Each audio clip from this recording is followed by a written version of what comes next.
போவோம். அப்போ ஒரு ஒரு முறை ஒரு ஒரு கிராமத்துக்கு நாங்கள் ஊழியம் செய்யும்படியாய் கடந்து சென்றிருந்தோம். அங்கே ஒரு ஒரு சர்ச்சுக்கு போயிருந்தோம். அப்போ ஒரு அம்மா சாட்சி சொன்னாங்க. அவங்க பேரு மாரியம்மா. அவங்களுக்கு வந்து 2 கிட்னியும் ஃபெயிலியர் ஆகிப்போச்சு. 2 கிட்னியும் ஃபெயிலியர் ஆகிப்போச்சு.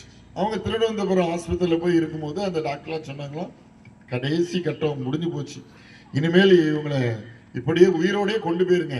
இந்த அம்மா செத்து தூக்கிட்டு போகிறதா இருந்தால் ரொம்ப பணம் ஆகும், அப்புறம் ஆம்புலன்ஸு அதுக்கு தனியாக அந்த இதெல்லாம் குடிச்சிட்டு போகணும்.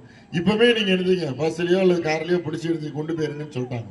உடனே அந்த அம்மாவை கொண்டு வந்து வச்சுட்டாங்க. அந்த கிராமத்துக்குள்ளே வந்து யாரையுமே இயேசுவை பற்றி சொல்ல விட மாட்டாங்க. அப்படிப்பட்ட ஒரு கிராமம், ஒரு ஒரு ஒரு ஒரு ரொம்ப பின்தங்கிய ஒரு கிராமம், இயேசுவை அறியாத ஒரு கிராமம் அது. அந்த கிராமத்துக்குள்ளே ட்ராக்ஸை கூட கீழே போட விட மாட்டாங்களாம். அது மூலமாக இயேசுனார் ஏதாவது கிரியை செஞ்சிருவாருன்னு சொல்லி அதை கூட நீங்கள் பத்திரமா கொண்டு போயிருங்க அப்படின்னு சொல்லி கொடுத்து விட்ருவாங்களாம். அந்த மாதிரியான ஒரு கிராமத்துக்குள்ளே அந்த அம்மா போய் இருந்திருக்கு. இந்த கிராமத்தில் பொதுவாகவே யாராவது மறிக்க போகிறாங்கன்னு தெரிஞ்சால் எல்லாரும் போய் என்ன செய்வாங்க, பார்ப்பாங்க. அப்படி ஒவ்வொருத்தராக போகும்பொழுது அந்த ஊருக்கு ஒரு பிள்ளைய கல்யாணம் பண்ணி வந்திருக்கான். அவள் ஏசப்பாவை ஏற்றுக்கொண்ட பிள்ளை.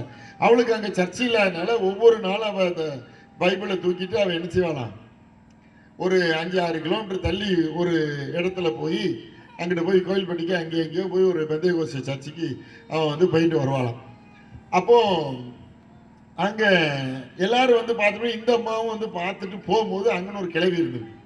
அந்த கிளவி சொல்லியிருக்கு, ஏன் இங்கே வா, நீ வேதம் படிக்கிறவ தானே அப்படின்னா. ஆமாம், நான் வேதம் படிக்கிறவன் தான். சரி சரி சரி, அப்போ நீ இப்போ இன்னைக்கு இவளுக்கு என்னச்சு ஆண்டவர்கிட்ட உங்கள் ஆண்டவர்கிட்ட வேண்டுனாங்க, இது பண்ணு, ஏதாவது ஓதி விடு அப்படின்னாங்களாம்.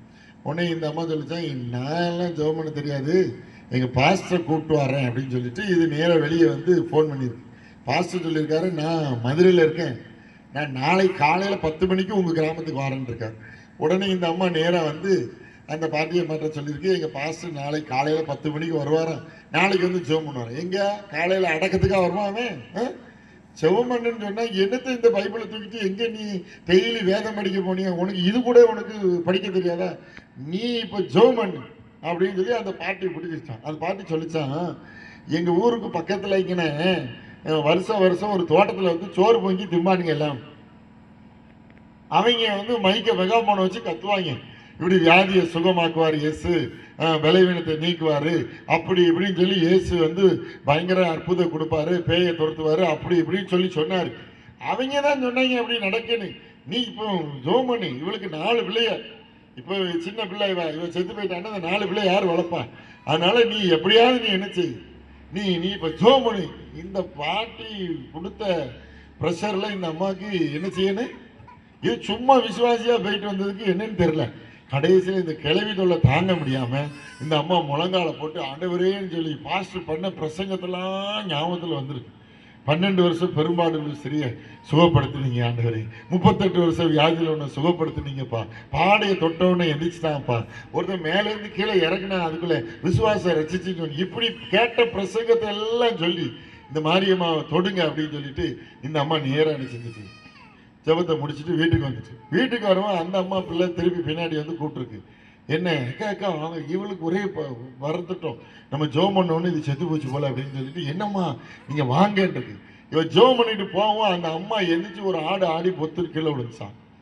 அதோட இவ்வளோ பெரிய வயிறு இருந்தது, டங்கு காற்று இறக்கி விட்ட மாதிரி சர்ன்னு செஞ்சுட்டான், அடித்து எல்லாம் ஒன்றுக்கு வெளியில் போயிடுச்சான். அது எல்லாம் என்ன செஞ்சுட்டு கிட்னி வேலை செய்ய ஆரம்பிச்சு இந்த அம்மா ஜோம் பண்ணதுக்கப்புறம். பாருங்க, ஒரு பெரிய விடுதலை பெற்று விட்டது. அல்லேலூயா. இதுக்கு காரணம் யாரு, பாட்டியா? பாட்டி கிடையாதுங்க. வருஷம் வருஷம் போய் சுவிசேஷம் போய் செய்ய போய் சோறு பொங்கி தின்னுட்டு வந்தாங்களா அவங்க தான். அல்லேலூயா. சோறு திங்க தான் போனாங்கன்னு அந்த பாட்டி சொல்லிச்சு பாருங்க. அல்லேலூயா. ஆனால் அவங்க ஒன்று சொன்னாங்க, தெருவில் நின்று என்ன சொன்னாங்கன்னா, வியாதியிலிருந்து விடுவிப்பார், பேயிலிருந்து விடுவிப்பார், என்ன விடுவிச்சாருன்னு சொன்னாங்க. இயேசு சொன்னாங்கன்னு சொன்ன அந்த வார்த்தையை அந்த பாட்டியம்மா வருஷம் வருஷம் கேட்டிருக்கு. ஆனால் டக்குன்னு ஒரு நேரத்தில் யாருமே அந்த கிராமத்துக்குள்ளே இயேசுவை பற்றி சொல்லாத கிராமத்துக்குள்ளே இந்த பிள்ளை பைபிள் தூக்கிட்டு போவாலாம், ஒருவேளை ட்ரை பண்ணி தான் பார்ப்போமேன்னு சொல்லி இந்த அம்மா நினைச்சிருக்கு.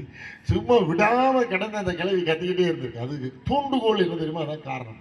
இப்போ வந்துட்டு இந்த ட்ரக்ஸை வச்சுக்கிட்டு இவங்க எங்கெங்கேயோ போய் போட்டுட்டு இருக்காங்க பார்த்தீங்களா, இதில் கூட ஒரு சாட்சி எழுப்பலாம். அல்லேலூயா.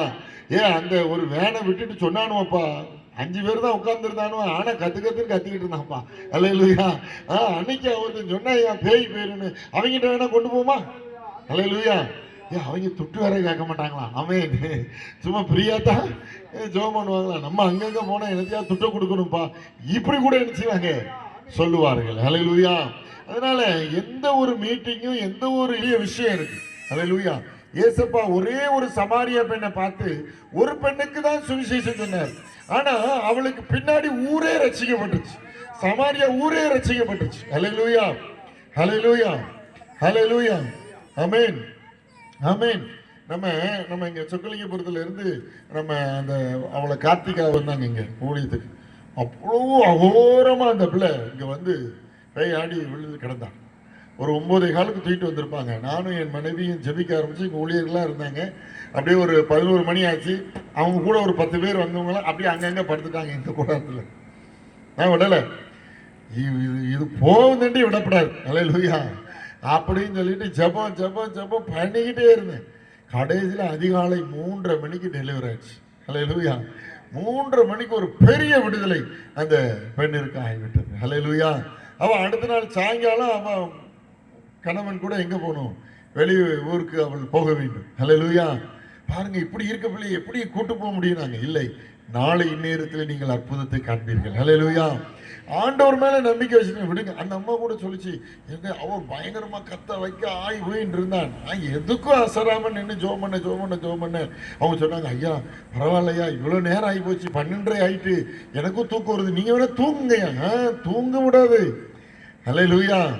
இது என்ன தூங்க விடாம பண்ணது, நான் அதுக்கு நிம்மதி இல்லாம நான் ஆக்கணும். அல்லேலூயா.